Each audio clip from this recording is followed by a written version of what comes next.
It's BMW's guilty pleasure, the 650i, especially when it's in convertible form. This 2010 has some key cabin tech improvements over last year. Let's check them out.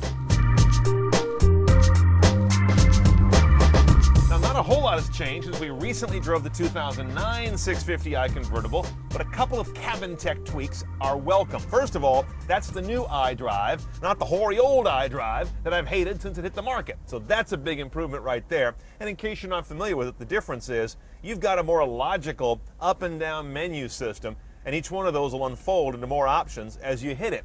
Widescreen, of course, not a touch screen because, first of all, it's so far back you don't care if it is. It's got a little window in front of it anyway, which brings us to the main menu, including our media options. This single disc slot will play CDs or DVDs, as you can see right there on the label. You've also got what's called the music collection. Yep, that's a hard drive. That's also new in this car for 2010, and that allows you to rip from CDs, not from USB drives, by the way, right to the hard drive in the car. You've got about 12, 13 gigabytes of space in there. And of course, you've got external devices. That refers to, in this car, we have the optional USB and aux jack down here. And lastly, we now have HD radio on this car, and it's standard. It's a pretty expensive car, it ought to be. Now, the hard drive part of this is standard on this car because it's part of the hard drive-based nav system, which is standard on this car. Other things are not, though. We have the Logic 7 audio system, 11 speakers on the Logic 7 rig. If you don't get that, you've got 8 speakers and less power and less sophistication in the audio settings. Our nav rig has, as you can see, one of those silly 3D bird's eye views. If you like that, that's fine. Doesn't have as much rendering of buildings and landmarks as, let's say, the most recent Audi system does, but it has outstanding graphics. BMW has always been really good on that. Bluetooth hands-free standard on this car, but if you really want to go the hot rod way, you're going to get what they call the smartphone kit, which gives you a cradle tray down here for your iPhone and some other smartphones. And what that does is let you dock the guy when you're in here. The benefits are you're charging the phone all the time, it's held in place, so not flopping around all over the car, and it connects to an external antenna for better signal. $150, I'll take 3. In terms of driving assistance, you've got cruise control that's on this car base, but you can also get adaptive cruise control that maintains a gap. It's pricey, but a lot of folks love it. Head-up display, which our car has, not sure you can see that, but you can put your nav, your speed, the street you're on right now. It's pretty handy, and BMW does it right. It's bright and crisp.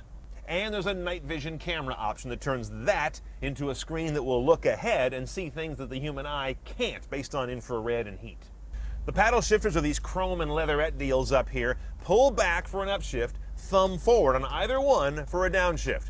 Put this guy in reverse and all you get is that, a very active set of park distance sensors, front and rear. And they are very sensitive and kind of do this contour mapping of where there are obstructions, but it's no camera. Now, one of the gripes we've always had about this car is storage space in the trunk is pretty limited. As you can see, you've got kind of a low, sort of wide trunk space, but lots of wheel well incursion back there. And if you want to put the top down, you've got even less space because you have to actuate this lever and pull this thing down, which makes room for the top apparatus. Now you've really got a constricted load in, so bear that in mind. The golf clubs may have to go in the back seat. The 650 retains a traditional canvas top, so you're not going to get some metal retractable deal. Saves a little bit of weight, shaves off a little bit of cachet, saves some cost too, I imagine. It's a relatively speedy affair, not the fastest in the business, but once it's gone, you've got some clean lines back there on the rear deck. The 4.8-liter V8 makes a great exhaust sound while delivering 360 horsepower and the same number of foot-pounds of torque.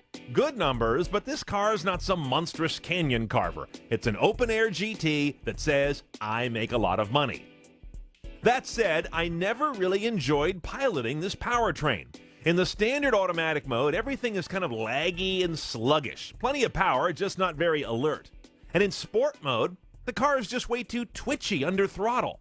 Manual shifting of the automatic was the best compromise, but that gets old in a big hurry.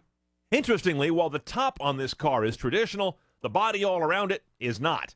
The fenders and trunk lid are basically plastic, the hood and doors are aluminum, and it still weighs 4,800 pounds. All right, this car makes no rational sense, so the price doesn't either. It's about $86,000 base, but who's counting?